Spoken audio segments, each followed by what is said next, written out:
கட்சி பதவி அதிமுகவில் எல்லாமே அனுபவிச்சுட்டு இப்போ மறுபடியும் அதே கட்சி பதவி வேணும்னு சொல்லிட்டு பதவி வேணுங்கிறதுக்காக நிறைய பேர் போகிறாங்க. இல்லையே, யாருக்கு பதவி கொடுத்துட்டாங்க? தாவேக்கால கொடுங்க, யாருக்கு கொடுத்துட்டாங்க சொல்லுங்கள். இல்லை, நீங்கள் சொல்கிறீங்க. நேத்தி மாண்புமிகு அமைச்சர் புசி ஆனந்த் புதுச்சேரியில் பேசும் பொழுது இதே வார்த்தை வந்தது. வர்றவங்களை தடுக்கணும்னு அங்கே ஒருத்தர் இருக்கார். அவருடைய ஒப்பீனியனை சொல்கிறாரு. முன்னாள் சட்டமன்ற உறுப்பினர் ஜெயிஸ்டார் நினைக்கிறேன் இப்பயும் அவர் சொல்கிறாரு.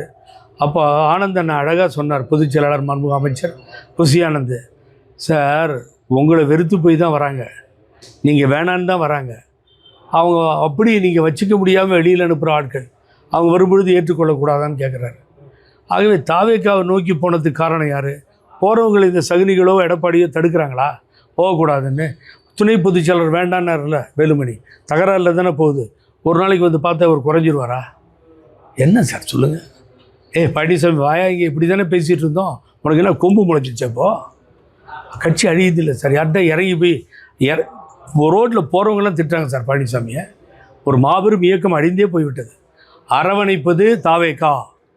அரசியல் அனாதைகளாக அதிமுகவிலிருந்து வெளியே வந்து நிற்பவர்களை அரவணைத்து அன்போடு எடுத்து சென்று முதல்வர் இடத்தில் அறிமுகம் செய்வது மாண்புமிகு புசி ஆனந்த் அவர்கள். அதை முதலமைச்சர் வரவேற்றார். பார்த்ததும் எப்படி இருக்கீங்க, நல்லா இருக்கீங்களா சார், புகழேன் சார்ன்றார். என்ன வேணும்? இங்கே அம்மாவினுடைய கையில் படம் இருக்கிறது, மிஸ்டர் செங்கோட்டையன் வச்சுருக்காரு மாண்பு அமைச்சர். ஆகவே எங்கள் தலைவர்கள் தந்தை பெரியார், பேரறிஞர் அண்ணா, புரட்சி தலைவர் எம்ஜிஆர், அம்மான்னு அங்கே இருந்து எங்கள் பேரை சொல்ல முடியும். ஆகவே ஆமாம், யார் ஊழல் இல்லை சொல்லுங்கள், யாரும் தெரிஞ்சு யாரும் சரி நீங்கள் சொல்கிறீங்க அப்படியே வச்சுக்கோங்க. ஒரு ஊழல் என்பது உங்கள் மீது குற்றம் சுமத்தப்பட்டது தான், அதில் ஒன்றும் தப்பே கிடையாது. இப்போ அம்மா மேலே சுமத்தப்பட்டது. அப்புறம் குனுகா தீர்ப்பு கொடுத்தார், குமாரசாமி நிரபராதி என்கின்ற தீர்ப்பை கொடுத்தார்.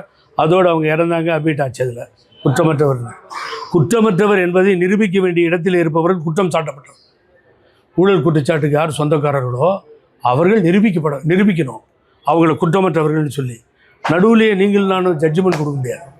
நாளைக்கு அக்யூட்டல் ஆச்சுன்னா, நிரபராதின்னு வந்ததுன்னா, அதுவரை அவர்களுக்கு பதவி கொடுக்குறாங்களோ இல்லையா எனக்கு தெரியாது, கட்சியினுடைய தலைமை முடிவு. ஆனால் அவர்களை குற்றமற்றவர்கள் என்பதை நிரூபித்து கொள்ள வேண்டும். உதாரணத்துக்கு எலெக்ஷன் கமிஷன் பாருங்கள், 2 வருஷத்துக்கு கன்விக்ட் அடித்தால் எலெக்ஷனில் நிற்க முடியாது.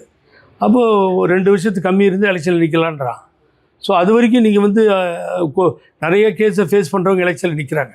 இப்போ ஒன் நேஷன் ஒன் எலெக்ஷனோட வந்து திமுக எம்பிகளும் அதுக்கு சாதகமாக, பிஜேபிக்கு சாதகமாக வர மாதிரி one nation one election one jail, அதுதான் மோடி. ஆகவே அதெல்லாம் வரும்னு நம்பிக்கை எனக்கு இல்லை சார். ஆகவே அதுக்குள்ளே இந்த பிஜேபி ஆட்சி மாறும்.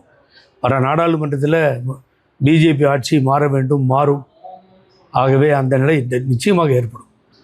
அப்புறம் பார்த்தீங்கன்னா அவர் இனிமேல் கூட்டணி இல்லை யாரோட, யார் எங்கள் ராஜா ஆண்டிமுத்து ராஜா கூட்டணி. ஏதோ ஒரு படத்தில் வடிவேல் ஒண்டி உங்கள் அப்பனுக்கு பிறந்திருந்தா இந்த கோட்டை மீறி வராத அப்படிம்பாரு. பின்னாடி யாரோ நிற்கிற தைரியத்தில் சொல்லுவார். திரும்பி பார்த்தா ஒரு பூச்சுக்கான எல்லாம் ஓட்டிட்டானுங்களா அப்படின்னு வர. அது மாதிரி எல்லாமே தான் கூட்டணி விட்டு போயாச்சே. திமுக கூட யாரும் இல்லையே, இனிமேல் கூட்டணி வச்சுக்கிட்டா என்ன, வைக்காட்டினா என்ன.